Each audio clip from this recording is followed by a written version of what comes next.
The Italian Wine Podcast is the community-driven platform for Italian wine geeks around the world. Support the show by donating at ItalianWinepodcast.com. Donate €5 or more and we'll send you a copy of our latest book, My Italian Grape Geek Journal, absolutely free. To get your free copy of My Italian Grape Geek Journal, click Support Us at ItalianWinepodcast.com or wherever you get your pods. Grazie mille.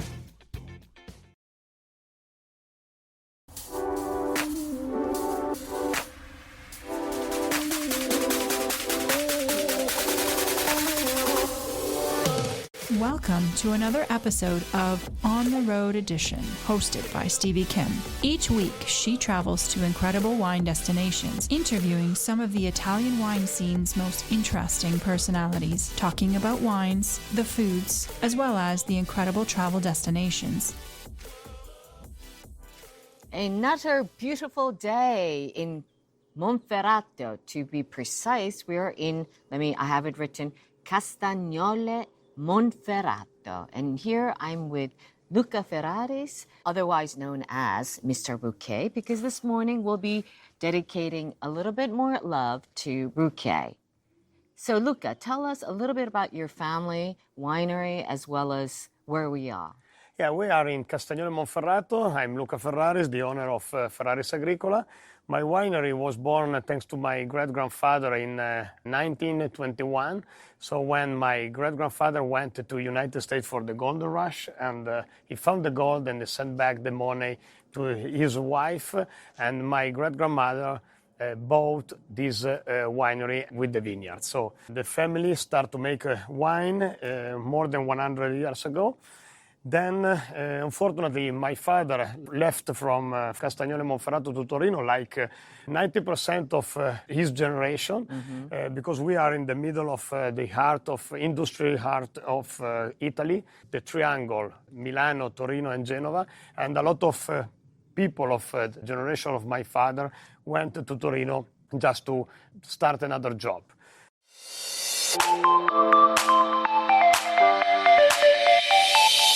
Are you enjoying this podcast? There is so much more high-quality wine content available from Mama Jumbo Shrimp. Check out our new wine study maps, our books on Italian wine, including Italian Wine Unplugged, The Jumbo Shrimp Guide to Italian Wine, Sangiovese Lambrusco and Other Stories, and much, much more on our website, mamajumboshrimp.com.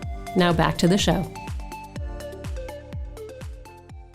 But after 20 years, I come back in Castagnole Monferrato and I rebuilt the winery of my grandfather and I restart to make a wine. What year? 2001. So, okay, 2001. And after 1 year, I went around the Piedmont to sell my Barbera and Grignolino. I understand that it was not very easy to sell Barbera and Grignolino, and I tried to make Rouquet and try to push the Rouquet.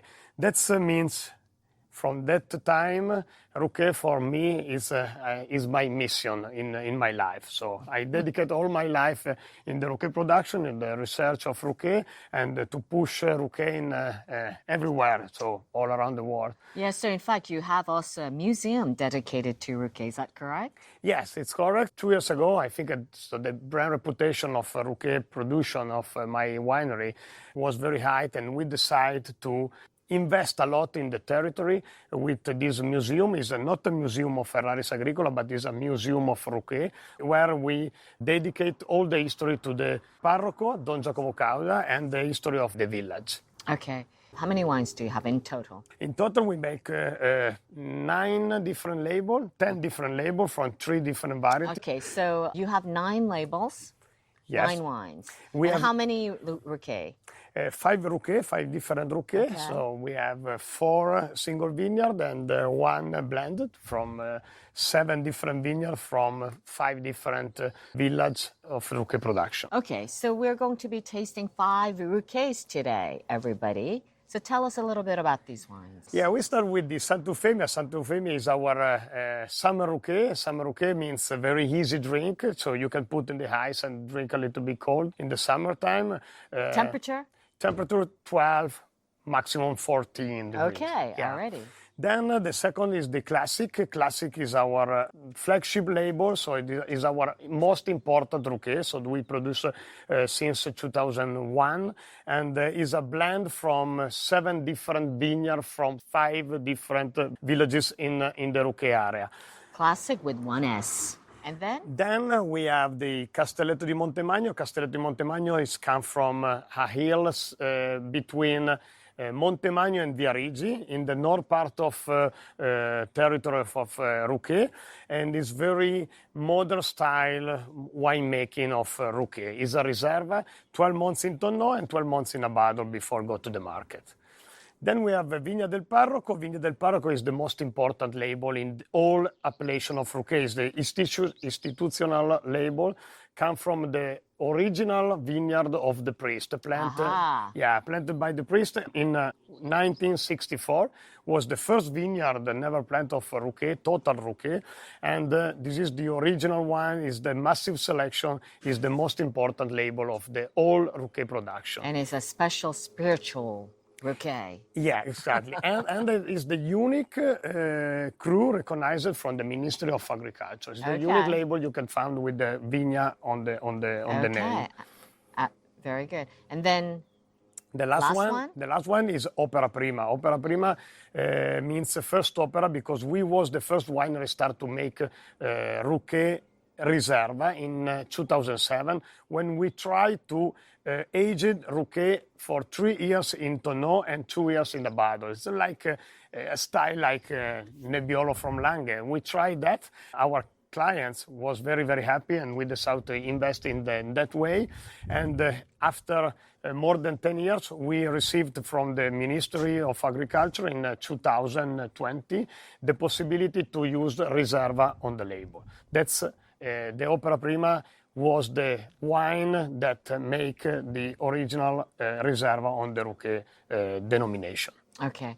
And I would be remiss because in the museum, there's a little special area like a cavo. Can you just briefly tell us a little bit about that? Yeah, this is Infernotti. Infernotti is a tanner makes by hand from a very old generation. Yeah. Fine for me because I'm short, but if you're tall. Yeah, exactly. In the tufo. Tufo is like a marley soil. So and one time used by the family to aging the Bador for many, many years. Though now we use for my private, it's like my private cellar, and I put there all my best vintages of Ruché production. Yeah, it's very cute, I think. So before we go, lastly, what is the best food and wine pairing, in your opinion, for Ruché? Of course, there are the different versions, but in general, for our audience, if you can make some recommendation.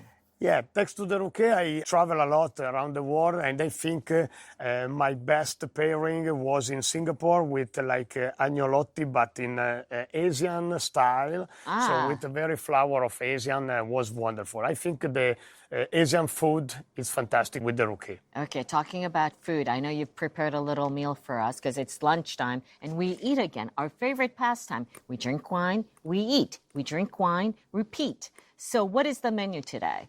So today we're pairing Ruché and also Grignolino because we are in the land of Ruché, but also the land of Grignolino. We will pairing with antipasti, very typical antipasti from our region, and risotto with Barbera. Okay. Buon appetito, and that's a wrap. Buon appetito. Listen to the Italian Wine Podcast wherever you get your podcasts. We're on SoundCloud, Apple Podcasts, Spotify, Himalaya FM, and more. Don't forget to subscribe and rate the show. If you enjoy listening, please consider donating through ItalianWinePodcast.com. Any amount helps cover equipment, production, and publication costs. Until next time, cin cin.